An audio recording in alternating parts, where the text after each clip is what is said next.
الحمد للہ رب العالمین والصلاة والسلام علی سید المرسلین وعلی آلہ واصحابہ اجمعین، اما بعد فاعوذ باللہ من الشیطان الرجیم، بسم اللہ الرحمن الرحیم۔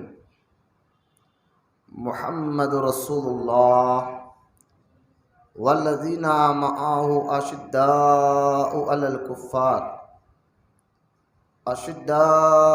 الکفار رحماء بینہم، آمنت باللہ صدق اللہ العلی العظیم۔ وقال اللہ تعالی فی شان حبیبہ الکریم، ان اللہ وملائکتہ یصلون علی النبی یا ایھا الذین آمنوا صلوا علیہ وسلموا تسلیما۔ اللہم صل علی سیدنا ومولانا محمد معدن الجود والکرم وعلی آلہ وبارک وسلم۔ صلاۃ و سلاما علیک یا رسول اللہ صلی اللہ تعالی علیہ وآلہ وصحبہ وسلم۔ معزز سامعین، نوجوان ساتھیوں، خانقاہ محبوب اولیاء میں آنے والے تمام مرید اور متقین، السلام علیکم ورحمۃ اللہ وبرکاتہ۔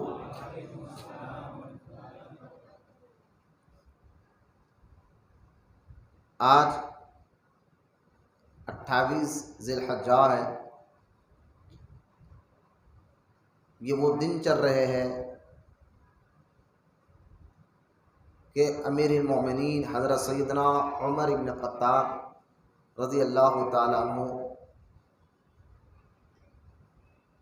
زخم کی حالت میں تھے، یعنی شدید زخمی تھے۔ 26 ذی الحجہ کو آپ پر حملہ ہوا تھا اور 3 یا 4 دن کے بعد آپ کی شہادت ہو گئی اور آپ دنیا سے تشریف لے کر گئے تھے۔ تو بعض علماء نے فرمایا 30 ذی الحجہ تھا، بعض نے کہا پہلے فرسٹ محرم کا دن تھا، حضرت عمر ابن خطاب رضی اللہ تعالیٰ عنہ کی شہادت ہوئی۔ لہٰذا آج 28 ذی الحجہ ہے۔ یہ وہ دن چل رہے ہیں جو فاروق اعظم رضی اللہ تعالیٰ عنہ شدید زخمی تھے، اور آپ کو شربت بھی اگر پلایا جاتا تو وہ اتڑیوں سے باہر آ رہا تھا۔ تو اس لیے آج ہم بالخصوص جن کو امیر المؤمنین سب سے پہلے کہا گیا، امام العادلین بھی ان کو کہا گیا، غیظ المنافقین بھی ان کو کہا گیا، اعلیٰ حضرت امام احمد رضا خان رحمۃ اللہ تعالی علیہ نے ان کے القابات کو گناتے ہوئے آپ نے فرمایا کہ فاروق اعظم رضی اللہ تعالی عنہ کے القابات بے شمار ہے، اور یاد رکھے یہ قاعدہ ہے جن کے القاب زیادہ ہوتے ہیں ان کا اتنا اونچا بڑا مقام بھی ہوتا ہے۔ آپ کو سید المحدثین بھی کہا گیا، آپ کو شیخ الاسلام بھی کہا گیا، آپ کو شہید المحراب بھی کہا گیا، آپ کو مفتاح الاسلام بھی کہا گیا، اور آپ کو جو ہے اعلیٰ حضرت امام احمد رضا خان فرماتے ہیں، پھر سے آپ دیکھیں امیر المؤمنین سب سے پہلے آپ ہی کو کہا گیا، غیظ المنافقین یہ بھی آپ کا لقب ہے، امام العادلین یہ بھی آپ کا لقب ہے، اسلام کی عزت یہ بھی آپ کا لقب ہے، اسلام کی شوکت یہ بھی آپ کا لقب ہے، اسلام کی قوت یہ بھی آپ کا لقب ہے، اسلام کی دولت یہ بھی آپ کا لقب ہے، اسلام کا تاج یہ بھی آپ کا لقب ہے، اسلام کا معراج یہ بھی آپ کا لقب ہے، اور عز الاسلام والمسلمین یعنی اسلام اور مسلمانوں کی عزت یہ بھی آپ کا لقب ہے۔ اتنے لقبات، یہ جو لقبات میں نے پڑھا ہے یہ اعلیٰ حضرت کی فتاوی رضویہ کے حوالے سے پڑھا ہے۔ تو لہٰذا حضرت عمر ابن خطاب رضی اللہ تعالیٰ عنہ کے اگر ہم زندگی کے پاک زندگی کو اگر غور کریں، دیکھ اس سے پہلے قرآن پاک کی جو آیت میں نے پڑھی اس پر ذرا ایک بات آپ کو عرض کرتا چلو۔ سورہ فتح اللہ پاک فرما رہا ہے محمد رسول اللہ، یعنی محمد صلی اللہ علیہ وسلم اللہ کے رسول ہے، والذین معہ اور ان کے ساتھ والے۔ تو یہ آیت کی بہت سی تفسیر مفسرین نے بیان کی، لیکن یہاں علماء کہتے ہیں جو اللہ کہہ رہا ہے محمد رسول اللہ اور ان کے ساتھ والے، ساتھ والے سے مراد تمام صحابہ بھی ہے، لیکن خاص طور پر اس کا مطلب ابو بکر صدیق ہے۔ ساتھ والے سے مراد خاص طور پر ابو بکر صدیق رضی اللہ تعالیٰ۔ کیوں؟ کہ آپ دیکھیے حضرت ابو بکر صدیق رضی اللہ تعالیٰ عنہ ہر وقت حضور ہی کے ساتھ رہے۔ آپ مکے میں حضور کے ساتھ رہے، ہجرت کر رہے ہیں حضور کے ساتھ ہیں، غار ثور میں حضور گئے وہاں بھی ابو بکر ساتھ ہیں، لہٰذا غار ثور سے باہر نکلے وہاں بھی حضور کے ساتھ ہیں۔ خلوت ہو، جلوت ہو، جنگ ہو، معرکے ہو، ہر جگہ آپ حضور کے ساتھ ہی ہے، اور آج بھی گنبد خضرا میں حضور ہی کے ساتھ آرام فرما رہے ہیں۔ تو ساتھ والے سے مراد سب سے اب پہلے یاد رکھے وہ ابو بکر صدیق رضی اللہ تعالیٰ عنہ۔ پھر اللہ پاک نے اسی آیت میں آگے فرمایا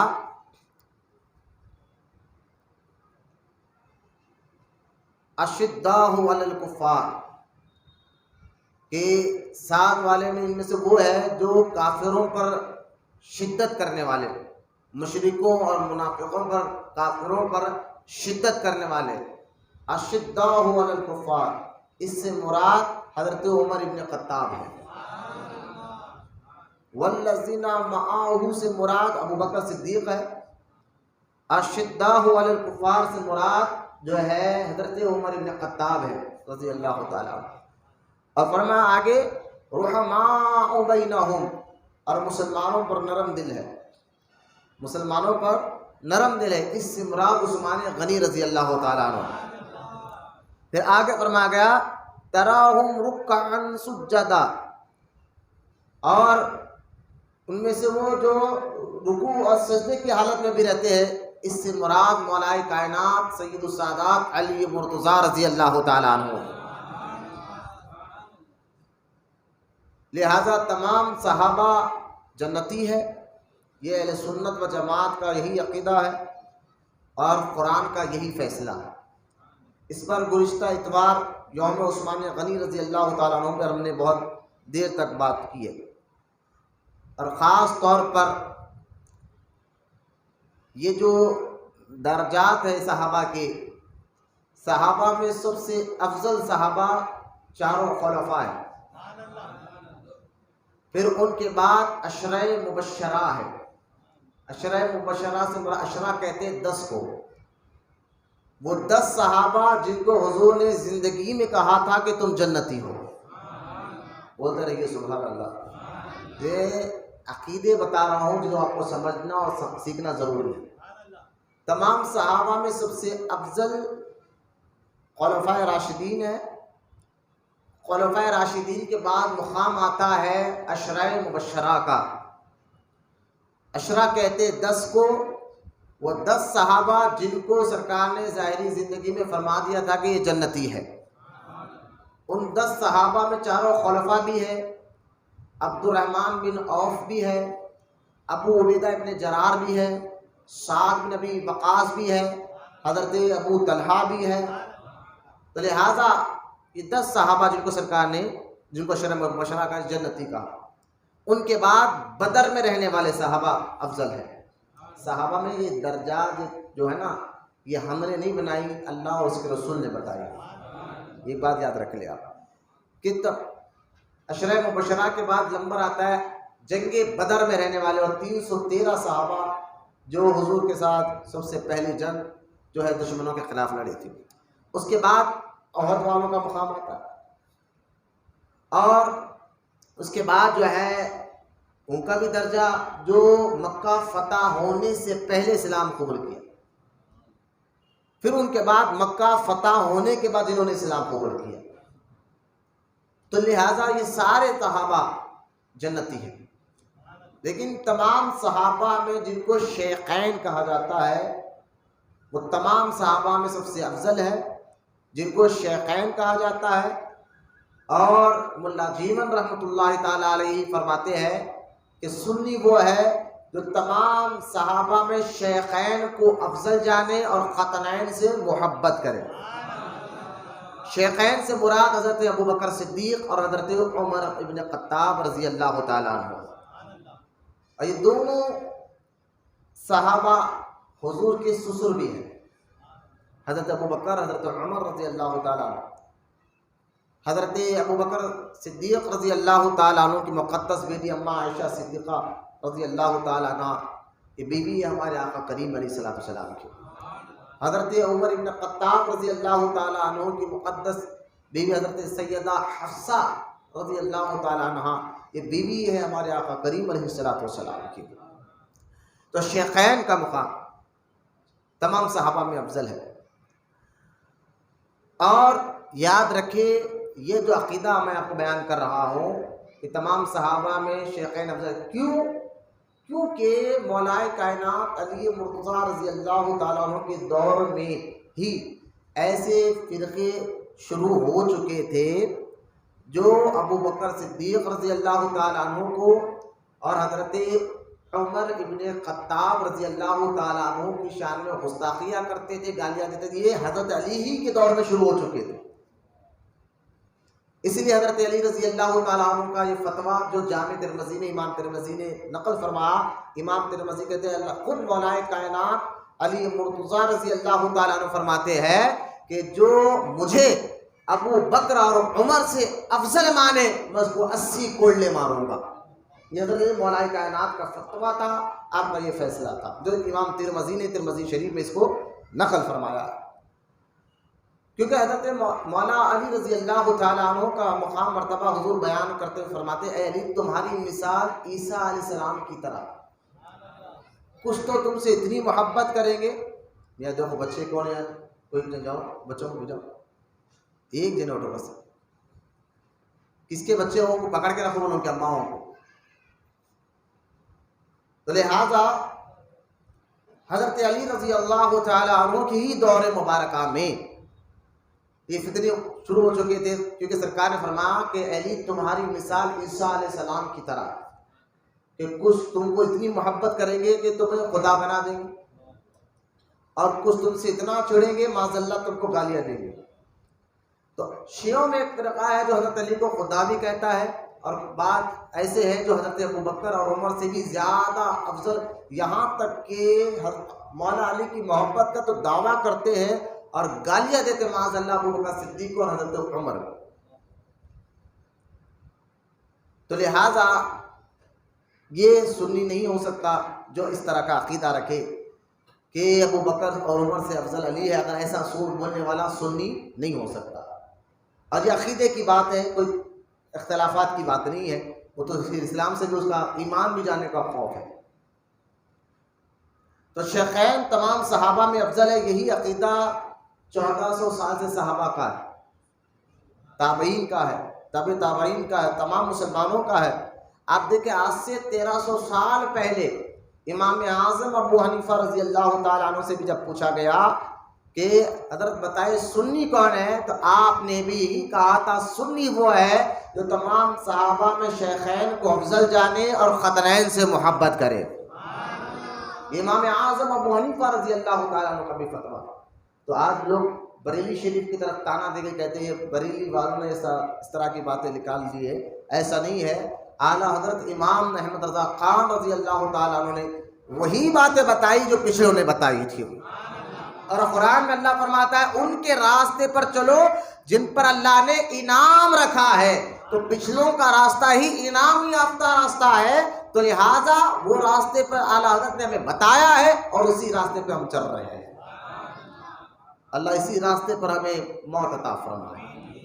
لہٰذا خیر یہ بار بار آپ سنتے رہتے ہیں کہ شیخ صحابہ کہ سنی صحابہ سے بھی محبت کرتا ہے، نبی کی اہل بیت سے بھی محبت کرتا ہے، لیکن آج میرا موضوع کیونکہ شیعہ جو ہے حضرت عمر ابن خطاب کو معاذ اللہ منافق کہتے ہیں، ابو بکر صدیق رضی اللہ تعالیٰ عنہ کی شان میں گالیاں بکتے ہیں اور نہ جانے کیسے کیسے گندے الفاظ بولتے ہیں، لیکن یاد رکھیں شیخین وہ ہے جن کے حضور نے ظاہری زندگی ہی میں بار بار یہ اشارے دے دیے تھے کہ میرے بعد افضل ابو بکر ہے، ان کے بعد عمر ہے، جو گزشتہ اتوار میں نے بھی حدیث مبارک آپ کو سنائی تھی، جو امام نعیم نے معرفت صحابہ اپنی کتاب میں اس کو نقل فرمایا ہے کہ جب حضور صلی اللہ تعالی وسلم سے صحابہ نے پوچھا تھا کہ یا رسول اللہ صلی اللہ تعالی علیہ وسلم، ہم اپنے صدقات و خیرات آپ کے پاس لا کر جمع کرتے ہیں، لیکن آپ کے اس دنیا سے جانے کے بعد یہ مال خیرات کس کے پاس جمع کرے؟ تو سرکار نے فرمایا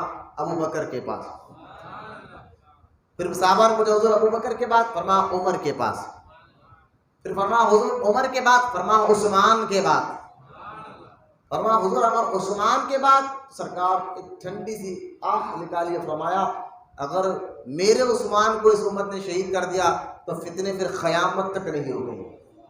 یہ مسئلہ جو ہے سیدنا عثمان غنی رضی اللہ تعالیٰ عنہ کی شہادت کے بعد ہی فتنے بہت پہلے، تو خیر اس طرح کی باتیں جو شیعہ کہہ رہے ہیں یہ بہت پرانی باتیں ہیں، اس کو ذرا غور کرنا چاہیے۔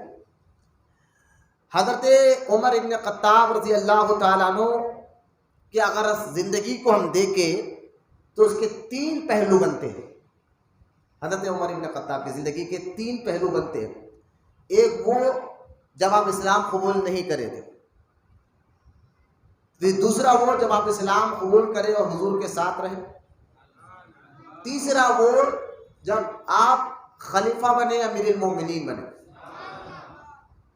یہ تینوں پہلو کو اگر آپ غور سے دیکھیں تو تینوں پہلو پر بہت شاندار بات کی جا سکتی ہے اور کرنی بھی چاہیے۔ آپ پہلی زندگی کا پہلو دیکھیں، حضرت عمر ابن خطاب رضی اللہ تعالیٰ عنہ نبی اسلام قبول نہیں کرنے سے پہلے، کیونکہ میں جمعہ میں بھی بیان کر چکا ہوں کہ آپ بنو عدہ، بعض روایت میں بنو عدی قبیلے سے تھے، اور بنو عدی بیٹے تھے لوئی کے، اور لوئی بیٹے عبد المناف کے، تو لہٰذا اس سلسلے سے جا کر آپ کا شجرہ نسب جو ہے حضور کے خاندان سے مل جاتا ہے۔ عبد المناف کی اولاد سے لوئی آئے، لوئی کے بیٹے عدی آئے، اور عدی کی اولاد سے خطاب آئے، خطاب کے بیٹے عمر ہے، اور عبد المناف کے ایک بیٹے ہاشم ہے، اور ہاشم اولاد سے حضرت سرکار مدینہ علیہ السلام کی ذات مبارکہ ہے۔ تو یہ شجرہ نسب یاد رکھے، چاروں خلفاء بھی حضور ہی کے خاندان سے۔ حضرت ابو بکر صدیق کا شجرہ دیکھ لے، حضرت عمر ابن خطاب کا شجرہ دیکھ لے، حضرت عثمان غنی کا جو میں نے بیان کیا گزشتہ اتوار کہ کس قریب سے جا کر آپ ننیال سے حضور سے مل رہے ہیں، ددیال سے بھی ہے، ننیال سے بھی مل رہے ہیں، اور مولا علی تو ہے ہی حضور کے خاندان۔ لہذا چاروں خلفاء کا رشتہ جو حضور کے خاندان ہی سے ہے، یاد رکھے۔ تو لہٰذا اگر ان کو بکنا ہے تو کس کو آپ بول رہے ہیں؟ ان کی شان میں بول رہا ہے تو معاذ اللہ پھر حضور اپنے آپ کو سید کہہ کر بھی ابو بکر اور عمر کے بارے میں کہو کہ تو ہمیں تعجب ہے کہ جو یہ بھی حضور ہی کے خاندان کے لوگ ہیں، اس کو ذرا آپ سمجھنا چاہیے۔ لہٰذا حضرت فاروق اعظم رضی اللہ تعالیٰ عنہ کے بارے میں آتا ہے کہ آپ پہلوان تھے۔ ابھی میں یہ اس زندگی کی بات کر رہا ہوں جب آپ اسلام قبول نہیں کریں۔ آپ پہلوان تھے، آپ کے یہاں پڑھے لکھے آپ تھے، کیونکہ عرب میں پڑھے لکھے بہت کم لوگ رہا کرتے تھے۔ حضرت عمر ابن خطاب رضی اللہ تعالیٰ عنہ کو دیکھیں صلاحیت پہلے سے، کیونکہ پڑھنا لکھنا آپ کو آتا تھا، کشتی آپ لڑا کرتے تھے، جسمانی طور پہ اتنے مضبوط تھے کہ عرب میں جو سال میں ایک بار جو میلہ لگتا تھا، کشتی لڑی جاتی تھی، اس کے آپ چیمپئن رہے، آپ کو کسی پہلوان نے کبھی ہرایا نہیں تھا، اور آپ جسمانی اعتبار اتنے مضبوط تھے کہ آپ بھاگتے ہوئے گھوڑے پر سواری کر لیتے تھے۔ حضرت عمر ابن خطاب، پہلوان کشتی نہیں لڑنے سکتے کوئی آپ سے، آپ بھاگتے ہوئے گھوڑے پر سواری کر لیتے تھے، پڑھنا جانتے تھے، یہاں تک کہ قریش یعنی مکے کے لوگ اتنے جاہل قسم کے لوگ کسی کی بات نہیں مانتے تھے، لیکن کسی کے فیصلے میں اگر عمر ابن خطاب کا خاندان آ جائے، حضرت عمر آ جائے اور کوئی فیصلہ کر دے تو اس فیصلے کو سارے لوگ مانا کرتے تھے۔ یعنی جج کا، یوں سمجھے آج کے دور سے کہ جج کا جو آج مقام ہوتا ہے، حضرت عمر ابن خطاب کو وہی مقام تھا کہ آپ جو ہے نا سفیر تھے، سفارتی فیصلے عرب والے آپ ہی کے پاس لا کر آپ سے ہی فیصلے کراتے تھے۔ لہٰذا اب سوچئے آپ پہلوان ایسے کہ کوئی آپ کو ہرا نہ سکے، مضبوطی ایسی کہ بھاگتے ہوئے گھوڑے پر سواری کرے، علم ایسا کہ عرب کے لوگ آپ سے فیصلہ کرایا کر، اور دانش مند ایسے کہ بھائی جب فیصلہ کر رہے تو کتنا عقل مند ہو، کتنا دانش مند ہوں گے، کیسی سمجھ ہوگی، کیسی سمجھ بوجھ ہوگی، اتنا سمجھ، اور جوش ایسا تھا کہ عرب کے بڑے سے بڑے لوگ حضرت عمر سے ڈرا کرتے تھے۔ اسی جوش کا فائدہ، ایسی مضبوطی کا فائدہ، ایک پہلوانی کا فائدہ اٹھانے کے لیے کہ آپ کعبے کے سامنے ٹھہر کر کافروں نے میٹنگ کی، اس میٹنگ میں عمر کو بلوایا اور بلا کر اتنا چڑھا دیا کہ دیکھو یہ حضور آئے ہیں اور اس طرح اسلام پھیل رہا ہے، تو لہٰذا حضور صلی اللہ تعالی وسلم کے خلاف اتنا بھڑکایا، حضرت عمر کو اب جلال اتنا آیا کیونکہ آپ کے سامنے مکہ میں کوئی کھڑا نہیں سکتا تھا، تو آپ کو خاص طور پر آپ کو جب بہت زیادہ جو ہے بھڑکا دیا گیا، چڑھا دیا گیا، حضرت عمر وہ میٹنگ ختم ہونے کے بعد وہاں سے نکلے کعبے کے سامنے سے، فرمایا ابھی جاتا ہوں اور محمد رسول اللہ کا کام تمام کر کر آتا ہوں۔ یہ سوچ کر، یہ فکر لے کر آپ وہاں سے نکلے۔ میں ایک اور بات آپ کو بتاتا ہوں، حضرت عمر کے مزاج میں تصوف نہیں تھا، یعنی یوں سمجھیے آپ ڈھوکلا پن، آج کے سمجھانے کے لیے بول رہا ہوں، وہ ساخری کے لیے نہیں، یعنی سامنے ایک پیچھے ایک، ایسی مزاج شروع سے حضرت عمر کی نہیں تھی۔ جب کفر میں تھے تو ٹوٹل ادھر ہی دماغ، اور جب اسلام لائے تو پھر ادھر ہی ہو۔ یہ تصوف والا مزاج کبھی ادھر، یہ مزاج حضرت عمر کی شروع سے نہیں تھا، فاروق اعظم کے مزاج میں۔ لہذا اب آپ وہاں سے نکلے کیونکہ کافروں نے خود ابو جہل نے بہت چڑھا بڑھا کر آپ کو بھیجا تھا، تو آپ وہاں سے نکلے ہاتھ میں گلے میں تلوار لٹکائے ہوئے جا رہے تھے حضور کی تلاش میں، تو آپ کے تیور کو دے کر سیدنا نعیم رضی اللہ تعالیٰ عنہ جو صحابی تھے، انہوں نے ان کے تیور کو دیکھا، ان کے غصے کو دیکھ کر سمجھ گئے کہ ارادے کچھ غلط ہے۔ انہوں نے روک کر فرمایا اے عمر کہاں کا ارادہ ہے؟ انہوں نے فرمایا دیکھو محمد رسول اللہ کی بارگاہ جا رہا ہوں، اب وہاں ان کا قصہ تمام کروں گا معاذ اللہ۔ حضرت سیدنا نعیم نے فرمایا پہلے حضور کی خبر بعد میں لینا، تمہیں اپنے گھر کی بھی خبر ہے؟ فرمایا کیا ہو؟ کہ تم گھر جاؤ، تمہاری بہن اور تمہاری بہنیں یہ دونوں بھی اسلام لا چکے ہیں۔ حضرت عمر واپسی بہن کے گھر گئے، آپ کی بہن قرآن کی تلاوت کر رہی تھی، آپ نے دستخط دی، کھٹکا مارا، اب سمجھ گئے عمر آئے، تو ایک صحابی آپ کے بہن بہنیں کو پڑھانے گئے تو وہ پردے کے پیچھے چھپ گئے، اور دروازہ کھولا تو آپ نے اپنی بہن کو کہا کہ پڑھ کے آ رہی تھی، اور یہ کہہ کر آپ کی بہن کو آپ نے خوب مارا، بہنیں صاحب بیچ بچانے آئے، آپ نے ان کے بہنیں کو اتنا مارا کہ خون سے لہولہان ہو گیا۔ جب اتنا مارنے کے بعد آپ کی بہن نے آنکھ میں آنکھ ملا کر کہا عمر جان لینا ہے تو لے لے، لیکن میں اپنا اسلام نہیں چھوڑوں گی، کیونکہ حضرت عمر جانتے تھے کبھی میری بہن نے میرے سامنے ایسی آواز سے بات نہیں کی، ایسی اونچی آواز سے بات میری بہن نے کبھی آنکھ میں آنکھ ملا کر نہیں کی۔ تو حضرت فاروق اعظم کو ایک تشویش ہو گئی کہ آخر ایسی کیا چیز ہے اسلام میں کہ جو میری بہن کبھی مجھ سے آواز اٹھا کر بات نہیں کرتی تھی، آج آنکھ میں آنکھ ملا کر ایسی بات کر رہی ہے. اور فوراً آپ نے کہا کہ ٹھیک ہے ذرا یہ تو بتا میرے آنے سے پہلے تو کیا پڑھ رہی تھی؟ کہا وہ اللہ کا کلام تھا، قرآن پڑھ رہی تھی. تو مجھے بتا. آپ کی بہن نے کہا نہیں، پہلے آپ پاک ہو جائیے، غسل لے لیے، اس کے بعد میں آپ کو بتاؤں گا. آپ پاک ہو گئے اور غسل لیا، اس کے بعد آپ قرآن پڑھے. جیسا ہی آپ قرآن پڑھ رہے تھے، ایک ایک آیت پڑھتے رہے اور دل کا کفر دھلتا رہا، آنکھوں سے آنسو نکلتے رہے. پڑھے لکھے تھے، سمجھ گئے یہ کسی شاعر کا کلام نہیں ہے. سمجھدار تھے، سمجھ گئے کسی ایک بندے کا کلام نہیں ہے. آپ کو اللہ کے کلام کا اثر ایسا ہوا کہ دل کا کفر دھلنے لگ گیا.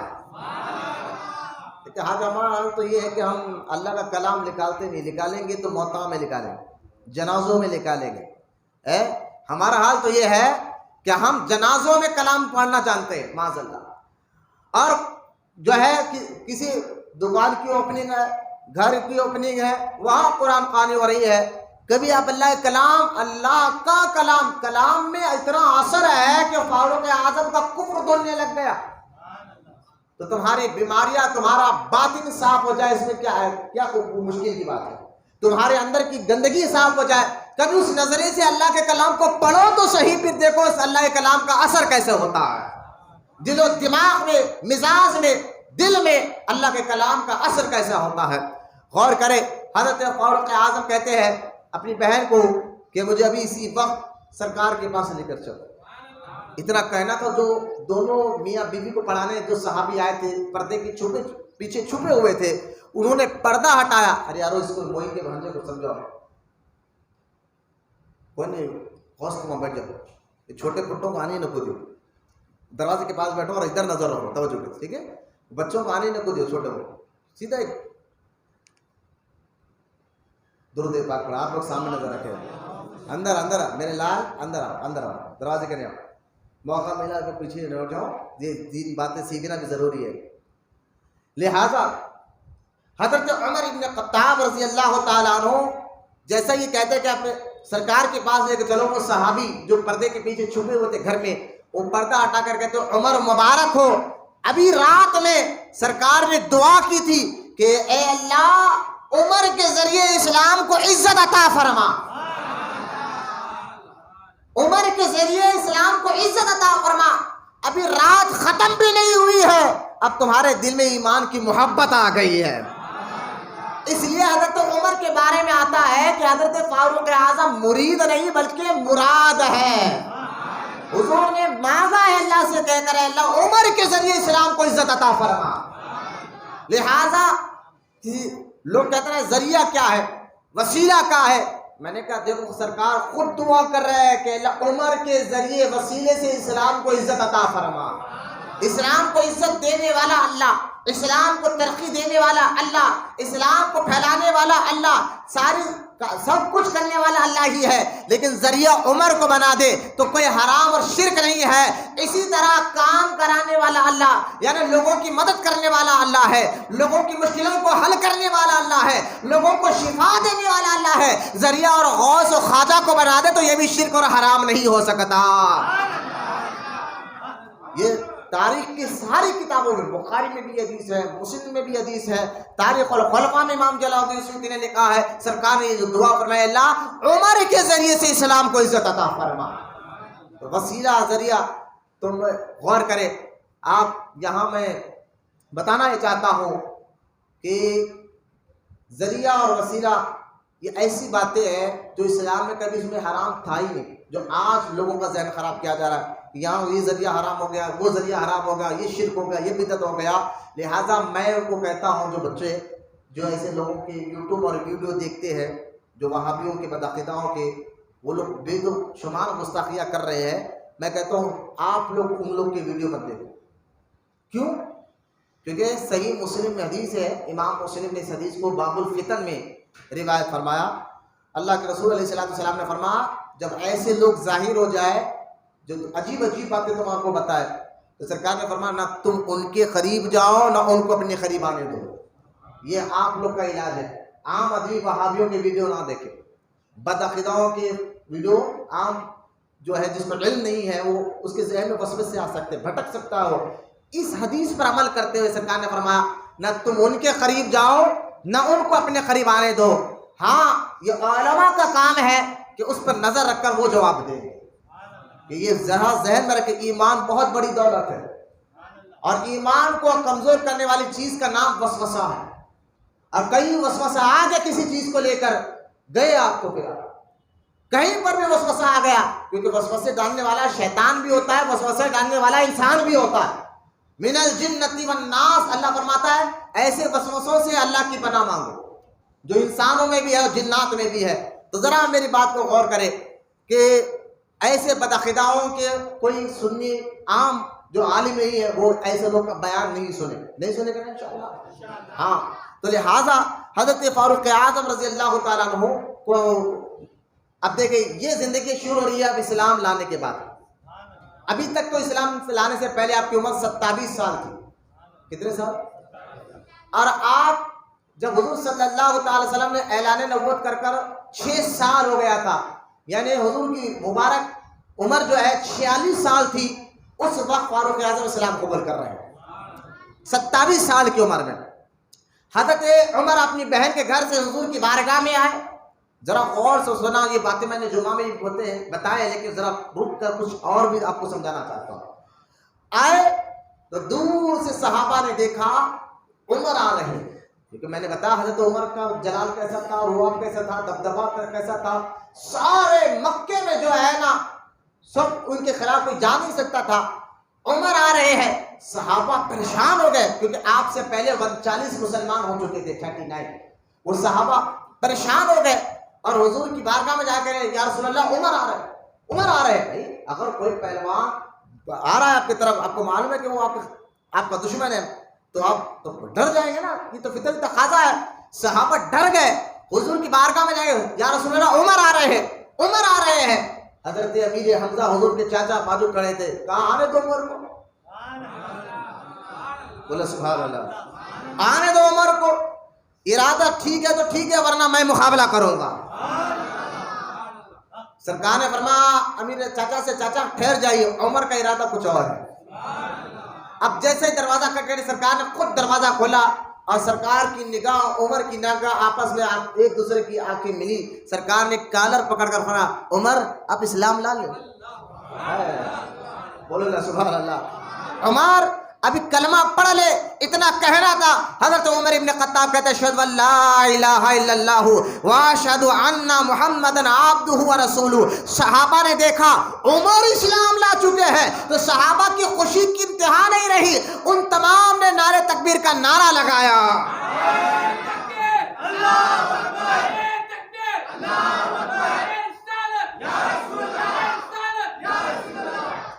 جب نعرہ لگایا گونج اٹھی اللہ کے ذکر کی، گھروں میں مچل گئے اللہ کے ذکر سے۔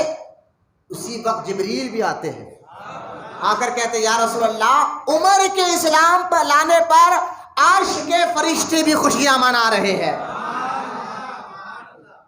کیا میرے عمر کا مقام و مرتبہ ہے۔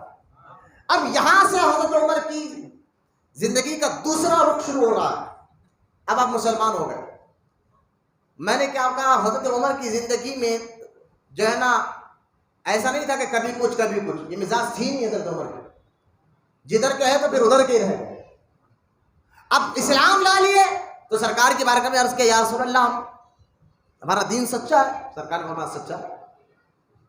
اب اللہ کے رسول ہے، فرمایا ہم رسول ہیں۔ اللہ ہے وہ ایک ہے، فرمایا ایک ہے۔ جب اللہ ایک ہے، دین سچا ہے، آپ بھی سچے ہیں، تو اب آپ چھپ کر عبادت نہیں کریں گے۔ حضرت عمر اسلام لانے سے پہلے تک صحابہ نمازیں چھپ کر پڑھا کرتے تھے، لیکن جب اسلام قبول کر لیا حضرت عمر نے تو فرمایا یا رسول اللہ اب ہم چھپ کر جو ہے خاموش نہیں رہیں گے، اب ہم جو ہے نا کعبے کے سامنے ٹھہر کر اذان دیں گے۔ حضرت عمر آگے، حضرت امیر حمزہ آگے، پیچھے صحابہ اب آگے جا رہے ہیں، کعبے کے سامنے ٹھہر کر اذان دی گئی، نماز پڑھا گئی۔ صحابہ کہتے ہیں عمر جب اسلام قبول کر لیے اس وقت ہمیں کھل کر کعبے کے سامنے ٹھہر کر نماز پڑھی، عبادت کی تو اللہ کے رسول علیہ الصلوۃ والسلام نے فرمایا عمر آج سے تمہارا لقب فاروق اعظم ہے. فرمایا عمر فاروق اعظم تمہارا لقب ہے. فاروق کہتے صحیح اور غلط میں فرق کر کر بتانے والا. صحیح اور غلط میں فرق کر کر بتانے والے کو فاروق کہتے ہیں. سرکار نے فرمایا عمر تم فاروق اعظم ہو. اب حضرت عمر اسلام قبول کر لیے. پہلے ہوتا ہی ہوتا بھائی, جو اسلام قبول کرتا کفار اس پر ٹوٹ پڑتے, مارتے, اس کا مال, اس کا پیسہ سب کچھ کھینچ لیتے. اب اسلام عمر قبول کر لے. اور حضرت عمر جب اسلام قبول کر لیے تو آپ کو ایک عجیب سی بے چینی ہو گئی, کیونکہ ایسا تھا ہی نہیں نا مزاج جو جس کے ہو کے پھر کھل کر ہو جاؤ. چھپ کر ہونے کا ہے ہی نہیں. ایک آدمی کچھ ہو کبھی کچھ ہو. اب ادھر کے ہو گئے تو ادھر ہو کر ہی ہو جاؤ. ارے میں حضرت کا وہی بن گیا, ارے ابھی کس کو نہیں کو بولو, انہوں کیا بولیں گے, انہوں کیا بولیں گے, ایسا تھا نہیں. مزاج ہو گئے تو بس ہو گیا. اب جب ہو گئے حضرت عمر کو بے چینی ہو گئی کہ یہ تو میں تو بن گیا. پہلے آپ جبکہ جب اسلام قبول کرتے لوگ اپنے ایمان کو چھپاتے تھے, فاروق اعظم ڈائریکٹ ابو جہل کے گھر پر گئے. گھر پہ گئے, دروازہ کھٹکھٹایا. ابو جہل نے کہا کون؟ کہا عمر. کہا بھتیجے کام تمام کر دیا جو کام کے لیے بھیجا تھا؟ کہا نہیں میں مسلمان ہو چکا ہوں. حضرت عمر خود جا کر اپنا ایمان لانا ابو جہل کو بتا رہے ہیں اور کہہ رہے کہ میں ایمان لا چکا ہوں. ابھی صرف کہنا تھا, اس نے دروازہ بند کر لیا. دروازہ بند کر لیا, کھولا نہیں, کیونکہ عمر تو ایسے پہلوان تھے کہ ابو جہل بھی ان سے ڈرتا تھا. وہ دروازہ بند کر لیا آئل فیل پک کر. حضرت عمر بولے ایسا نہیں چلے گا, میں ایمان لایا ہوں, اس کی خبر سارے مکہ کو ہونا چاہیے. بولو یا سبحان اللہ. جب تک پیکے نہ تھے تو کوئی پوجتا نہ تھا, پیر نے خرید کر انمول کر دیا. مزاج تھی نہیں کہ ہم مرید ہیں, چھپاتے کیوں ہیں, جس کے غلام ہو اس کا کھل کر بولو. یہ مزاج فاروق اعظم میں تھی نہیں کہ چھپائے. حضرت عمر نے کہا کہ کیسا ہوا؟ کسی نے کہا ہے کہ ایک آدمی پیٹ پھوڑا تھا, اس کا نام بھی تاریخ میں آیا ہے.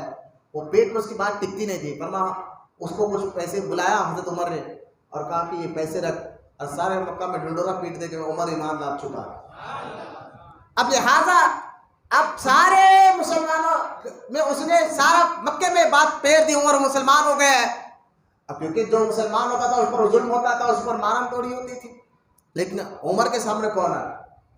لہٰذا جب عمر کے ساتھ کوئی بڑے آ بھی جاتے تو بنی عبدی آپ کے خاندان والے آ کرتے, عمر ہمارا ہے, ہم نے امان دی ہے. فاروق اعظم نے کہا وہ اپنے خاندانوں کو امان اپنے پاس رکھو, میں ایمان لایا ہوں. جب دوسرے مسلمانوں کو ستایا جا رہا ہے تو مجھے بھی ستایا جائے, میں بھی تو مقابلہ کروں. بولو سبحان اللہ. تمہارے امان کی ضرورت نہیں ہے. خاندان والوں کو کہا کہ جب میرے ساتھیوں کو ستایا جا رہا ہے تو میں کیوں بچوں, جو میرے حق کا ہے, جو میری طاقت ہے, میں بھی مقابلہ کروں گا. یہ حضرت عمر کی زندگی کا دوسرا رخ شروع ہوا. اب یہاں سے حضرت مولا کائنات علی مرتضیٰ رضی اللہ تعالیٰ عنہ فرماتے ہیں کہ سارے لوگ مکے میں ہجرت کر کر جو مدینہ آئے ہیں چھپ کر آئے سوائے عمر کے. آپ جب مکہ چھوڑ کر مدینہ آئے ہیں تو اعلان کر کر آئے ہیں. آپ گئے, کعبے کا طواف کیا, اور کعبے کا طواف کر کر لوگوں کو کہا لوگوں جس کی بیویاں بیوہ کرنا ہو, جن کے بچوں کو یتیم کرنا ہو, وہ عمر کے سامنے آئے. عمر مکہ چھوڑ کر جا رہا ہے. حضرت علی فرماتے ہیں جو اعلانیہ طور پر مکہ چھوڑ کر ہجرت کر کر مدینہ آئے وہ عمر ہے. بولو نا سبحان اللہ. حضرت عمر ابن خطاب اتنا عشق کرتے تھے سرکار سے, اتنی محبت کرتے تھے کہ آپ کے بارے میں آتا ہے کہ آپ نے جنگ بدر میں, جنگ بدر کا جو معرکہ ہوا جنگ بدر کا, ذرا غور سے سنیں میری بات. جنگ بدر کا جو واقعہ ہوا اس میں سرکار دو عالم علیہ السلام نے فرمایا جنگ بدر کے واقعے کو کہ اپنے صحابہ کو کہا دیکھو اس جنگ میں میرے چاچا عباس بھی آ رہے ہیں, ان پر کوئی حملہ نہ کرے. بعض روایت میں دوسری جنگ کی بعض روایت ہے میرے چاچا کو زبردستی لایا جا رہا ہے, وہ خود اپنی مرضی سے نہیں آ رہے. تو ایک صحابی تھے, انہوں نے کہا یہ کیا بات ہوئی, ہم اپنے رشتہ داروں کو مارے, ہم اپنے خاندان والوں کو مارے, اور حضور کہہ رہے اپنے چاچا پہ ہاتھ نہ اٹھا, یہ کیسے ہو سکتا. یہ بات حضور تک پہنچ گئی. جب حضور تک پہنچی تو سرکار دو عالم علیہ السلام نے فرمایا کہ میری بات سنو، چاچا خود سے نہیں آ رہا ہے، زبردستی اس کو لایا جا رہا ہے۔ حضرت عمر نے کہا یا رسول اللہ اجازت دو، ابھی جو آپ کی بات کو نہ مانے اس کا سر نکالتا ہوں، جو آپ کی بات کا انکار کرے میں اس کا ابھی سر نکالتا ہوں۔ سرکار نے فرمایا عمر ٹھہر جا، عمر ٹھہر جا۔ وہ صحابی نے بعد میں معلوم ہوا تو صحابی نے کہا حضور میرا کہنے کا مقصد ایسا نہیں تھا، وہ توبہ کرے، کیونکہ حضرت عمر خود جو ہے اپنے سگے ماموں کو جگہ بدر میں مارتے۔ حضرت عمر رضی اللہ تعالیٰ عنہ جب کہیں بھی حضور کی شان میں، اگر حضور کی ذات سے اتنی محبت تھی، جب کبھی کوئی بھی ایک لفظ بھی بولتا حضرت عمر ٹھہر جاتا، عمر کہہ کر یا اجازت کو سر نکالو۔ آپ کی بیٹی سیدہ حفصہ سے سرکار کسی بات پر میاں بیوی کا جھگڑا چلتا، ناراض ہو گئے اور جا کر ایک جگہ بیٹھ گئے۔ سرکار فرماتے جا کر بیٹھ گئے، کہا کسی کو آنے مت دو۔ حضرت عمر آئے، اپنی بیٹی سے کہا حضور کہاں ہے، اور مجھ سے کچھ بات ہو گئی، وہ جا کر وہاں بیٹھ گئے۔ سرکار کی بارگاہ میں وہاں پہنچے، سرکار بات نہیں کر رہے، خاموشی بھی اختیار کرے اور اندر آنے بھی نہیں دے رہے ہیں۔ جس خیمے میں آپ بیٹھے ہوئے ہیں، جس جگہ آپ بیٹھے ہوئے ہیں، اندر آنے بھی نہیں دے رہے ہیں۔ حضرت عمر نے فرمایا خادم سے جا کے کہو سرکار سے کہ عمر آیا ہے، اگر آنے کی اجازت نہیں مل رہی ہے تو کہا اگر اجازت نہیں دو گے ابھی جاؤں گا اور بیٹی کا سر نکال کر لاؤں گا۔ کہ حضور ناراض ہو گئے، عمر کو برداشت نہیں ہوتا تھا، حضور کو ذرا سی کوئی تکلیف ہو جائے حضرت عمر چل مل جاتے، اور یہاں تک کہ حضرت عمر نے فرمایا اپنی بیٹی کا سر لانے کے لیے تیار ہو، تو سرکار کہا عمر کو اندر بلاؤ۔ سرکار بڑا لحاظ بھی رکھتے تھے عمر کا۔ اور ایک حدیث پاک میں آتا ہے جس طرح آج سرکار کی مزار ہے، سرکار کے سینے کے پاس حضرت ابوبکر کا سر ہے، اور حضرت ابوبکر کے سینے کے پاس حضرت عمر کا سر ہے، یہ تین مزاریں ایسی ہے۔ اسی طرح سرکار ظاہری زندگی میں مسجد نبوی میں لیٹتے، اور حضور کے سینے پہ ابوبکر کا سر رہتا، اور ابوبکر سینے کے پاس جو ہے عمر کا سر رہتا، اور یہ تینوں جو ہے آپس میں امت کے خیر خواہی کی باتیں کرتے تھے۔ لہذا حضرت نبی کریم صلی اللہ تعالی علیہ وسلم نے فرمایا کہ ابوبکر میری کان ہے تو عمر میری آنکھیں ہیں۔ حضرت عمر ابن خطاب رضی اللہ تعالیٰ عنہ میں نے کہا نا جلال، یعنی سرکار نے فرمایا میرا عمر کی مثال نوح علیہ السلام کی طرح، اور میرا ابوبکر کی مثال ابراہیم علیہ السلام کی طرح، یا ابراہیم علیہ السلام جو سخی نرم دل والے، میرے ابوبکر کی مزاج ہی ایسی ہے، اور نوح علیہ السلام اللہ کے معاملے میں جیسے جلال تھے ایسی مزاج میرے عمر کی ہے۔ اللہ اور اس کے رسول کے معاملے میں جو قریب بھی آ جاتی، اتنی شدت سے محبت، ایسی محبت کہ ایک مرتبہ سرکار کچھ مال غنیمت تقسیم کر رہے ہیں، ایک اونچے پیجامے والا آیا حضور کی بارگاہ میں، آ کر کہنے لگا محمد عدل کرو، عدل معاذ اللہ۔ سرکار نے فرمایا تو ہلاک ہو جائے، میں عدل نہیں کروں گا تو کون کرے گا، میں عدل نہیں کروں گا تو کون عدل کرے گا۔ تو لہٰذا اس وقت بھی حضرت عمر کھڑے ہوئے، حضور اجازت ہے تلوار سے ابھی سر نکالو اس کا۔ یہ الفاظ جو سرکار نا تو بار بار کھڑ کر سرکار عمر کہتے ہو اس کا سر نکالو، یہ عشق ایسا تھا، ایک بار نہیں کئی مرتبہ ہوا، اب حضرت عمر کو برداشت نہیں ہوا، حضور اجازت ہے سر نکالو۔ سرکار نے فرمایا عمر ٹھہر جاؤ، یہ دکھنے میں مسلمان تھا وہ منافق تھا، وہ سرکار نے فرمایا عمر اس کو دیکھ لے، صحابہ کو فرمایا اس کو دیکھ لے، اس کی اولاد میں سے ایسے لوگ پیدا ہو گئے جو قیامت تک میری امت کو گمراہ کریں گے۔ صحابہ کہتے ہیں ہم نے اس کو دیکھا، امام جلال الدین اور حضرت مفتی جلال الدین امجدی رحمۃ اللہ تعالی علیہ اپنی کتاب انوار الحدیث میں حدیث پاک کو نقل فرمایا ہے کہ صحابہ کہتے ہیں ہم نے اس کو دیکھا جو حضور کی شان میں گستاخی کر رہا تھا، وہ جب بظاہر مسلمان تھا کلمہ فرماتا اس کی داڑھی تھی لیکن ضرورت سے زیادہ بڑی تھی، پیشانی پر نماز کا گھٹا اس کے تھا، آنکھیں اس کی دھسی ہوئی تھی، پیجامہ جو ہے ضرورت سے زیادہ اونچا اس کا تھا، لہذا سرکار اور سر اس کا گمجا تھا۔ سرکار فرماتے اس کی نسل سے ایسے لوگ پیدا ہوں گے جو میری امت کو گمراہ کریں گے، خبردار ان کی نسل کی باتوں میں نہیں آنا۔ آج اس کو دیکھ لے، اور یہی حولیہ آج کے وہابیوں کا، یہی حولیہ آج کے بدعقیدوں کا۔ حضرت عمر ابن خطاب رضی اللہ تعالیٰ عنہ کے بارے میں سرکار نے فرمایا، اب یہاں سنیں باطنی مقام جو میں نے آپ کو بتا کیا تھا کہ آج کے دن بولوں گا وہ یہ ہے، جو جمعہ میں نے اس پر بات نہیں کی، ذرا غور سے میری بات پر فرمایا۔ حضرت عمر کے بارے میں سرکار نے فرمایا کہ میرے بعد اگر کوئی نبی ہوتے تو عمر ہوتا، اور یہاں تک کہ اللہ کے رسول علیہ السلام نے فرمایا کہ ہر نبی کو کی امت میں ایک محدث ہوتا ہے، اور میری امت کا محدث جو ہے عمر ہے۔ محدث سے مراد وہ محدث نہیں جو حدیثوں کو یاد کرے، اس کو بھی محدث کہا جاتا ہے۔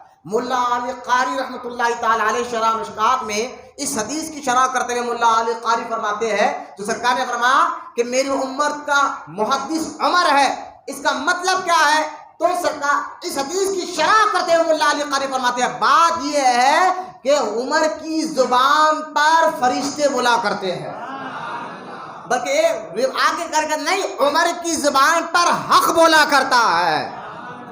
اب یہ حدیث ذہن میں رکھے، سرکار نے فرمایا میرے بعد اگر کوئی نبی ہوتے اور میرے امت کا محدث عمر ہے، یہ دو ہے کیا چیز، اس کو آپ سمجھنا ہے۔ آپ کو ذرا آج کا یہی حدیث آپ کو سمجھنا ہے انشاءاللہ۔ اس کو اگر آپ سمجھنا ہے کہ سرکار نے فرمایا میرے بعد نبی ہوتے تو عمر ہوتے، اور میری امت کا محدث جو ہے عمر ہے، کیونکہ عمر کی زبان پر حق بولتا ہے، عمر کی زبان پر فرشتے بولتے ہیں، عمر جو بولتا ہے حق ویسا ہی کر دیتا ہے۔ اس کا مطلب کیا ہے؟ سرکار آپ کو کیا سمجھانا چاہتے ہیں عمر کے بارے میں؟ تو اس کو اگر سمجھنا ہے تو اولیاء اللہ کے دربار میں آنا پڑتا ہے۔ اس کو اگر سمجھنا ہے، اس حدیث کو جو سرکار نے فرمایا کہ میری امت کا محدث عمر ہے، میرے بعد نبی ہوتا تو عمر ہوتا، یہ دو باتیں ایسی باتیں ہیں، یہ تصوف کے لیے، طریقت کے لیے، روحانیت کے لیے ایسی زبردست یہ باتیں ہیں، اس کو سمجھانے کے لیے استاد کا ہونا اور پیر کا ہونا ضروری ہے۔ سرکار کیا کہنا چاہتے ہیں، آپ کو سمجھانا کیا چاہتے ہیں؟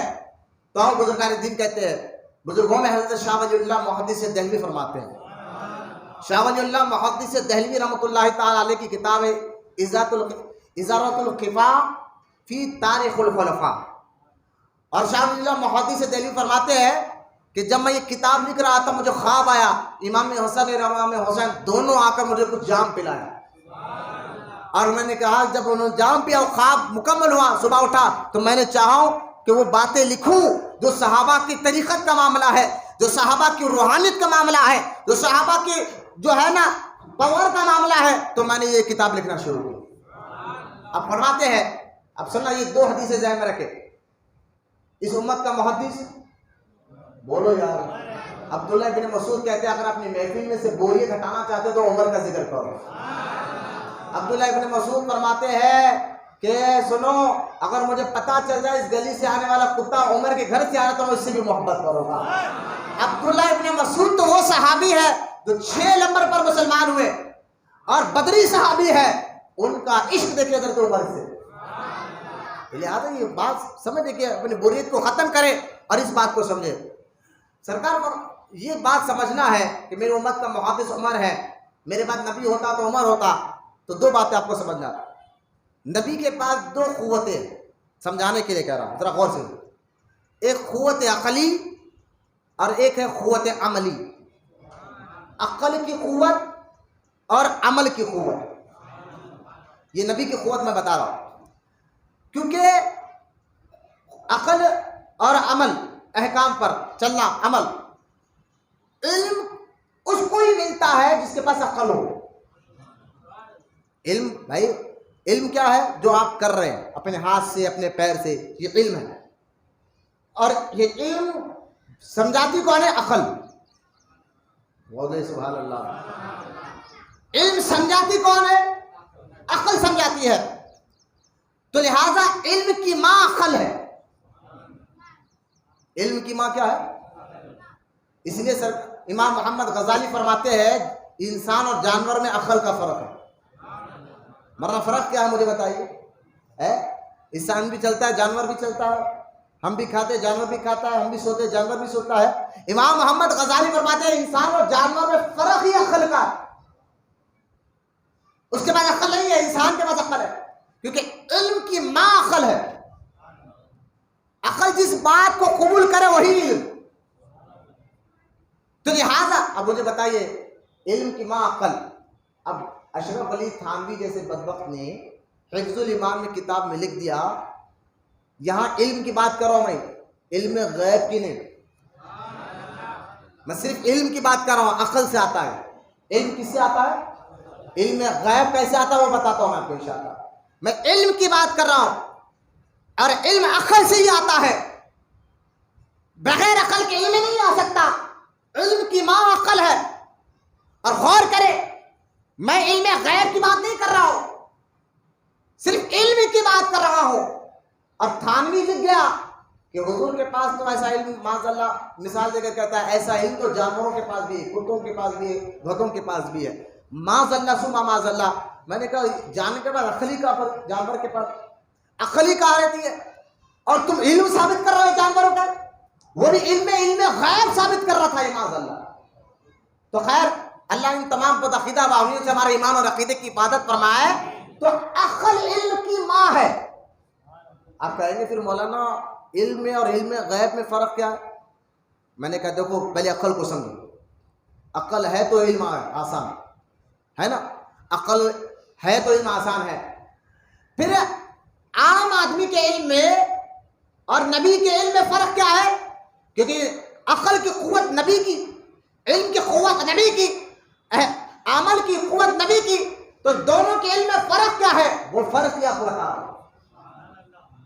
نبی کی جو عقل ہے، جو نبی کی عقل کا جو علم ہے، وہ سنیں وہ علم میں اور ہمارے علم میں فرق کیا ہوتا ہے. نبی کی جو عقل ہے اور اس عقل کو بتانے والا، نبی کی جو عقل ہے اس عقل کی ہر وقت رہبری کرنے والا اللہ ہے. بولو سبحان اللہ. نبی کی عقل کو ہر وقت رہبری کرنے والا بولو نا کون ہے؟ اس لیے نبی کو علم غیب دیا جاتا ہے.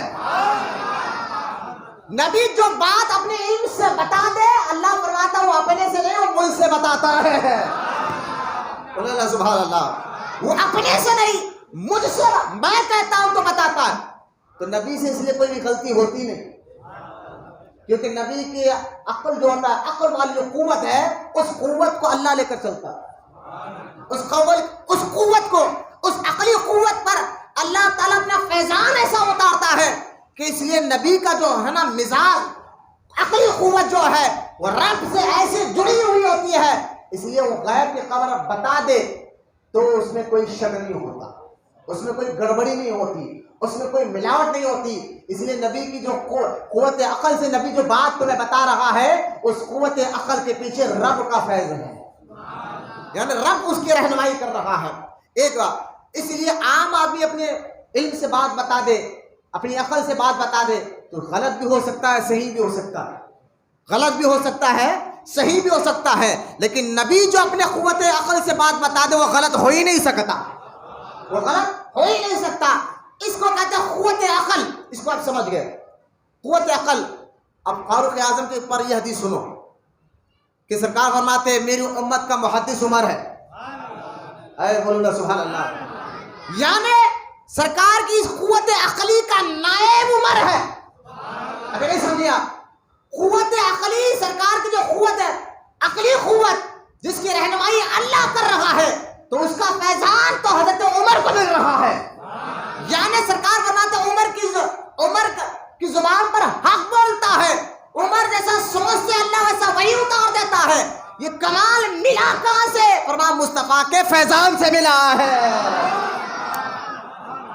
خود کمالیہ حضور نے کمال عطا فرمایا. یہ اپنے قوت عقلی کا نائب عمر کو بنایا. اور یہ فرق ہے کہ حضور کے عقلی قوت کو اللہ پاک جو ہے کرم فرما کر وحی کے ذریعے کرم فرما رہا ہے. اور میرے حضرت عمر جن پر روح ایسی غالب آگے میں بتاؤں گا کہ آپ کو فیضان مل رہا ہے نبی کے عقلی قوت کا. اس لیے حضرت عمر جیسا سوچتے تھے ویسا اترتے تھے آگے، جیسا آپ بولتے تھے فرشتے ایسا زبان سے ہو جاتا تھا. یہ عقلی قوت ہے. اب یہ اس حدیث کو آپ سمجھ گئے ہوں گے. یعنی عقلی، نبی کے عقلی قوت کے فیضان کے ماہر عمر ہے. اب نبی کی دوسری قوت ہے قوت عملی. قوت عملی، عمل کرنا. اور اس لیے دیکھیں آپ قوت عملی کیا ہے کہ نبی پاک علیہ الصلوۃ والسلام کے بارے میں آتا ہے کہ ہر نبی کے بارے میں کہ نبی گناہ نہیں کر سکتے. جو نبی سے گناہ ہوتا ہے وہ معصوم ہوتے ہیں. گناہ ہوتا ہے، نبی سے گناہ ذرا غور سے سنیں میرے بچوں، غور سے میری بات پر غور کریں، اپنی سستی کاہلی کو ختم کرتے ہیں کہ ایک بات کو، میری بات کو سمجھے. نبی سے گناہ کیوں نہیں ہوتا؟ وجہ کیا ہے؟ تو سارے بزرگان دین کہتے ہیں اس کی وجہ یہ ہے کہ نبی سے گناہ اس لیے نہیں ہوتا، نبی سے خطا اس لیے نہیں ہوتا کہ نبی 24 گھنٹے اللہ کی بارگاہ میں رجوع ہوتا ہے. بھائی گناہ وہ کرے جو اللہ کی بارگاہ سے دور ہو، جو اللہ سے دور ہو گناہ وہ کرے، غلطی وہی تو کرتا ہے اللہ سے غافل ہونے والا. اور نبی 24 گھنٹے اللہ کے قرب میں ہی رہتا ہے، غافل ہوتا ہی نہیں تو گناہ ہوتا نہیں. ارے مزاج ہٹا روح ہٹے گی تو گناہ ہوگا نا، نہ مزاج ہٹنا ہے نہ روح ہٹ رہی ہے اللہ سے، تو گناہ کیسے ہو سکتا ہے؟ اس لیے نبی سے گناہ ہو ہی نہیں سکتا، اس لیے نبی معصوم ہوتے ہیں. بولو یا سبحان اللہ، بولو محبت سے سبحان اللہ. اس لیے نبی معصوم ہوتے ہیں. اور سنو عمر کے بارے میں فرمایا بھائی نبی اس سے گناہ نہیں ہو سکتا، لیکن سرکار فرمایا میرے بعد نبی ہوتے تو عمر ہوتے. بھائی نبی بننے والی ساری کوالٹی عمر کے پاس، لیکن سرکار فرمایا نا میں آخری نبی ہوں، اگر ہوتے تو عمر ہوتے. ساری کیفیت عمر کے پاس، جو نبی پر جو کیفیت آ رہی ہے ایسی کیفیت کو برداشت کرنا عمر کی مزاج ہے، لیکن سرکار فرماتا میں آخری نبی ہوں. کیوں کہ جہاں نبی معصوم ہوتے ہیں کوئی گناہ ہوتا ہی نہیں ہے. سرکار فرماتے عمر کو دیکھ کر شیطان بھاگتا اس لیے ہے کہ میرے قوت عملی کا فیض میں نے عمر کو عطا فرمایا ہے. ادھر ہم معصوم ہیں تو عمر محفوظ ہے، ان سے کوئی گناہ ہوتا ہے اس لیے نہیں کہ محفوظ ہے، اور شیطان وہاں سے بھاگ جاتا ہے جہاں عمل ہوتا ہے، جہاں عمل ہوتا ہے. یہ حضرت فاروق اعظم کا باطنی مقام ہے.